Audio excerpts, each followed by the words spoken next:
जय माता दी, जय माँ दुर्गा। दुर्गा सप्तशती के हमने 3 अध्यायों का पठन किया, जिसमें प्रथम अध्याय, द्वितीय अध्याय और आखिरी वाला जो तीसरा अध्याय था, जिसमें महिषासुर का वध पूरा हमने पढ़ा, उसको पठन किया। और अभी हम चतुर्थ अध्याय पढ़ने जा रहे हैं, इसका पाठ करने जा रहे हैं। चतुर्थ अध्याय जो है वो दुर्गा सप्तशती में माता को बहुत प्रिय बताया गया है। अगर आप नवरात्रि में भी इसका पाठ करते हैं तो विशेष करके, अगर आप कुछ भी पाठ नहीं कर रहे हैं तो चतुर्थ अध्याय का पाठ अवश्य करें माता के सामने। संस्कृत आती संस्कृत में करें, हिंदी आती है हिंदी में करें, कैसे भी करें। तो चतुर्थ अध्याय जो है वो माँ दुर्गा को बड़ा प्रिय बताया गया है सप्तशती में, क्योंकि इसमें इंद्रादि देवताओं द्वारा उनकी स्तुति की गई है, जिसके लिए उनको बहुत प्रिय है ये। तो हम ज़्यादा समय नष्ट नहीं करते हुए, हमने 3 अध्याय पहले ही कर लिए हैं, तो जिसने 3 अध्याय नहीं देखे हैं वो पूर्व के 3 अध्याय पढ़ें, उनको सुने। उसके बाद में चतुर्थ अध्याय हम आगे का प्रारंभ करते हैं।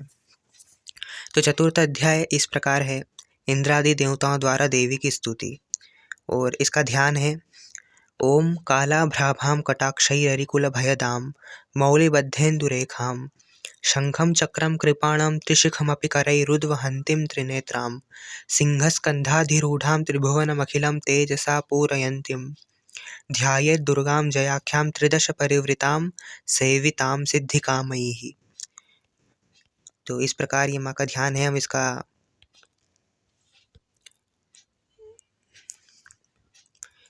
इस प्रकार ये माँ का ध्यान है, हम इसका हिंदी अर्थ भी देखते हैं।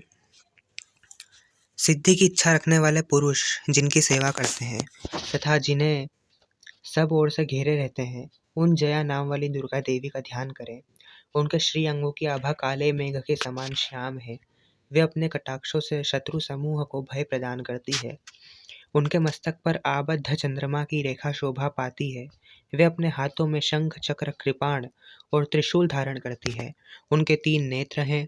वे सिंह के कंधे पर चढ़ी हुई है और अपने तेज से तीनों लोगों को परिपूर्ण कर रही है। इस प्रकार इसका हिंदी अर्थ है। आगे हम बढ़ते हैं। ऋषि कहते हैं, अत्यंत पराक्रमी दुरात्मा महिषासुर तथा उसकी दैत्य सेना के देवी के हाथ से मारे जाने पर इंद्र आदि देवता प्रणाम के लिए गर्दन तथा कंधे झुकाकर उन भगवती दुर्गा का उत्तम वचनों द्वारा स्तवन करने लगे। उस समय उनके सुंदर अंगों में अत्यंत हर्ष के कारण रोमांच हो आया। देवता बोले, संपूर्ण देवताओं की शक्ति का समुदाय ही जिनका स्वरूप है तथा जिन देवी ने अपनी शक्ति से संपूर्ण जगत को व्याप्त कर रखा है, समस्त देवताओं और महर्षियों की पूजनीया उन जगदम्बा को हम भक्तिपूर्वक नमस्कार करते हैं। वे हम लोगों का कल्याण करें। जिनके अनुपम प्रभाव और बल का वर्णन करने में भगवान शेषनाग, ब्रह्मा जी तथा महादेव भी समर्थ नहीं है। वे भगवती चंडी का संपूर्ण जगत का पालन एवं अशुभ भय का नाश करने का विचार करें।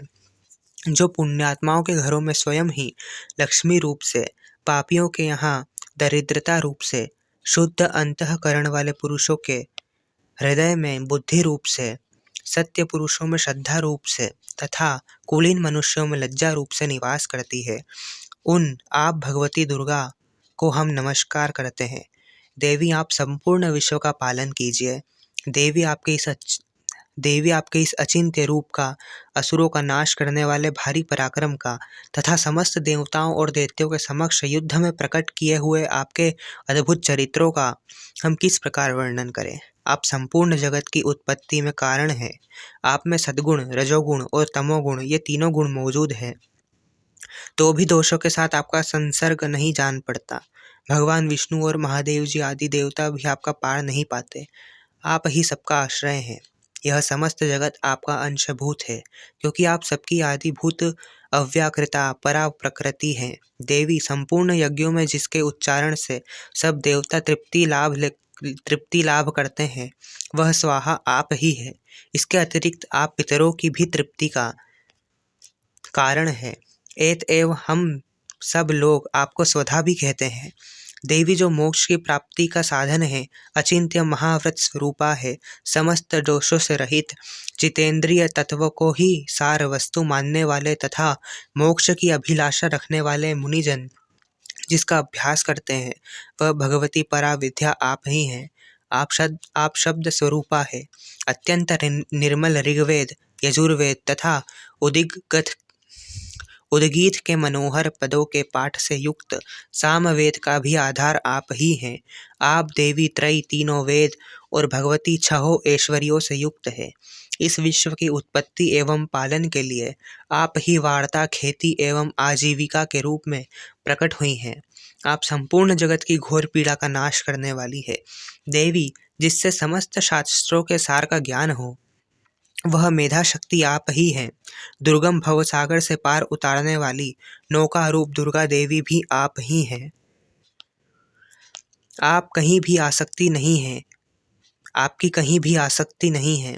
केटप के शत्रु भगवान विष्णु के वक्षस्थल में एकमात्र निवास करने वाली भगवती लक्ष्मी तथा भगवान चंद्रशेखर द्वारा सम्मानित गौरी देवी भी आप ही हैं। आपका मुख मंद मुस्कान से सुशोभित निर्मल पूर्ण चंद्रमा के बिंब का अनुकरण करने वाला और उत्तम सुवर्ण की मनोहर कांति से कमनीय है। तो भी उसे देखकर महिषासुर को क्रोध हुआ और साहस उसने उस पर प्रहार कर दिया। यह बड़े आश्चर्य की बात है। देवी, वही मुख जब क्रोध से युक्त होने पर उदय काल के चंद्रमा की भांति लाल और तनी हुई भौहों के कारण विकराल हो उठा, तब उसे देखकर जो महिषासुर के प्राण तुरंत नहीं निकल गए, यह उससे भी बढ़कर आश्चर्य की बात है, क्योंकि क्रोध में भरे हुए यमराज को देखकर भला कौन जीवित रह सकता है। देवी, आप प्रसन्न हो। परमात्मा स्वरूपा आपके प्रसन्न होने पर जगत का अभ्युदय होता है और क्रोध में भर जाने पर आप तत्काल ही कितने कुलों का सर्वनाश कर डालती हैं। यह बात अभी अनुभव में आई है, क्योंकि महिषासुर की यह विशाल सेना क्षण भर में आपके कोप से नष्ट हो गई है। सदा अभ्युदय प्रदान करने वाली आप जिन पर प्रसन्न रहती है, वे ही देश में सम्मानित है। उन्हीं को धन और यश की प्राप्ति होती है। उन्हीं का धर्म कभी शिथिल नहीं होता तथा वे ही अपने हृष्ट पुष्ट स्त्री पुत्र और भृत्यों के साथ धन्य माने जाते हैं। देवी, आपकी ही कृपा से पुण्यात्मा पुरुष प्रतिदिन अत्यंत श्रद्धापूर्वक सदा सब प्रकार के धर्मानुकूल कर्म करता है और उसके प्रभाव से स्वर्गलोक में जाता है।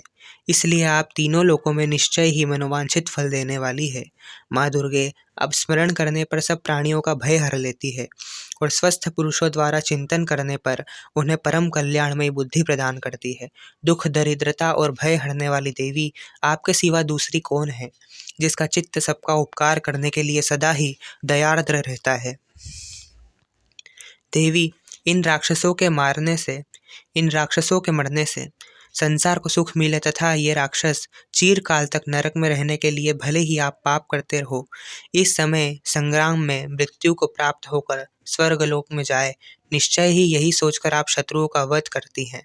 आप शत्रुओं पर शस्त्रों का प्रहार क्यों करती है? समस्त असुरों को दृष्टिपात मात्र से ही भस्म क्यों नहीं कर देती? इसमें एक रहस्य है।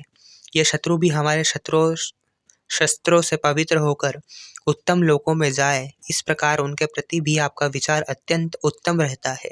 खड़ग के तेजः पुंज की भयंकर दीप्ति से तथा आपके त्रिशूल के अग्रभाग की घनीभूत प्रभा से चौंधिया कर जो असुरों की आंखें फूट नहीं गई, उसमें कारण यही था कि वे मनोहर रेशमियों से युक्त चंद्रमा के समान आनंद प्रदान करने वाले आपके इस सुंदर मुख का दर्शन करते थे। देवी, आपका शील दुराचारियों के बुरे बर्ताव को दूर करने वाला है। साथ ही यह रूप ऐसा है जो कभी चिंतन में भी नहीं आ सकता और जिसकी कभी दूसरों से तुलना भी नहीं हो सकती, तथा आपका बल और पराक्रम तो उन दैत्यों का भी नाश करने वाला है जो कभी देवताओं के पराक्रम को भी नष्ट कर चुके थे। इस प्रकार आपने शत्रुओं पर भी अपनी दया ही प्रकट की है। वरदायिनी देवी, आपके इस पराक्रम की किसके साथ तुलना हो सकती है? तथा शत्रुओं को भय देने वाला एवं अत्यंत मनोहर ऐसा रूप भी आपके सिवा और कहाँ है? हृदय में कृपा और युद्ध में निष्ठुरता, ये दोनों बातें तीनों लोकों के भीतर केवल आप में ही देखी गई है। मातः आपने शत्रुओं का नाश करके इस समस्त त्रिलोक की रक्षा की है। उन शत्रुओं को भी युद्ध भूमि में मारकर स्वर्गलोक में पहुंचाया है तथा उन्मत्त दैत्यों से प्राप्त होने वाले हम लोगों के भय को भी दूर कर दिया है। आपको हमारा नमस्कार है। देवी, आप शूल से हमारी रक्षा करें। अंबिके, आप खड़ग से भी हमारी रक्षा करें।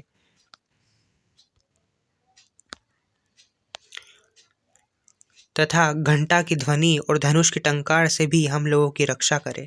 चंडी के पूर्व, पश्चिम और दक्षिण दिशा में आप हमारी रक्षा करें तथा ईश्वरी आपने त्रिशूल को घुमाकर आप उत्तर दिशा में भी हमारी रक्षा करें।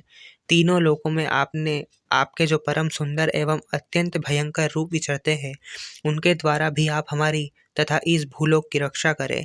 अंबिके, आपके कर पल्लवों में शोभा पाने वाले खड्ग, शूल और गदा आदि जो अस्त्र हों, उन सबके द्वारा आप सब ओर से हम लोगों की रक्षा करें।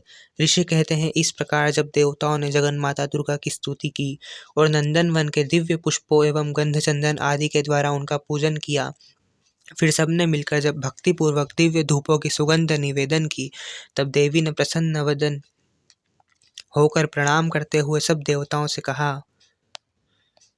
देवी बोली, देवताओं, तुम सब लोग मुझे जिस वस्तु की अभिलाषा रखते हो उसे मांगो।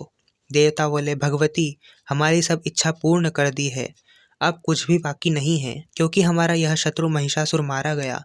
महेश्वरी, इतने पर ही भी यदि आप हमें और वर देना चाहती हैं, तो हम जब जब आपका स्मरण करें, तब तब आप दर्शन देकर हम लोगों के महान संकट दूर कर दिया करें। तथा प्रसन्न मुखी अंबिके, जो मनुष्य इस स्तोत्र द्वारा आपकी स्तुति करे, उसे वित्त, समृद्धि और वैभव देने का साथ ही उसकी धन और स्त्री आदि संपत्ति को भी बढ़ाने के लिए आप सदा हम पर प्रसन्न रहे। ऋषि कहते हैं, राजन, देवताओं ने जब अपने तथा जगत के कल्याण के लिए भद्रकाली देवी को इस प्रकार प्रसन्न किया, तब वे तथास्तु कहकर वहीं अंतर ध्यान हो गई। भूपाल, इस प्रकार पूर्व काल में तीनों लोकों का हित चाहने वाली देवी जिस प्रकार देवताओं के शरीर से प्रकट हुई थी, वह सब कथा मैंने कह सुनाई। अब पुनः देवताओं का उपकार करने वाली वे देवी दुष्ट दैत्यों तथा शुंभ निशुंभ का वध करने एवं सब लोगों की रक्षा करने के लिए गौरी देवी के शरीर से जिस प्रकार प्रकट हुई थी, वह सब प्रसंग मेरे मुंह से सुनो, मैं उसका तुमसे यथावत वर्णन करता हूँ। इस प्रकार श्री मार्कंडेय पुराण में सावर्णिक मनवंतर की कथा के अंतर्गत देवी महात्म्य में शकरादि स्तुति नामक चौथा अध्याय पूरा हुआ। तो इस प्रकार भगवती के चौथे अध्याय का हमने आज पाठ किया, श्रवण किया और भगवती की असीम महिमा को सुनने का और समझने का प्रयास किया। इस पाठ को अवश्य हर किसी को, हर मनुष्य को करना चाहिए। ये बहुत दुर्लभ है और इसमें खुद देवताओं ने देवी से कहा है कि जो भी इस स्तोत्र का पाठ करे, उससे कृपा आपकी प्राप्त हो। तो आज के लिए इतना ही। आगे का हम पाठ 5वां अध्याय अगली वीडियो में करेंगे। जब तक के लिए जय माता दी, जय माँ दुर्गा।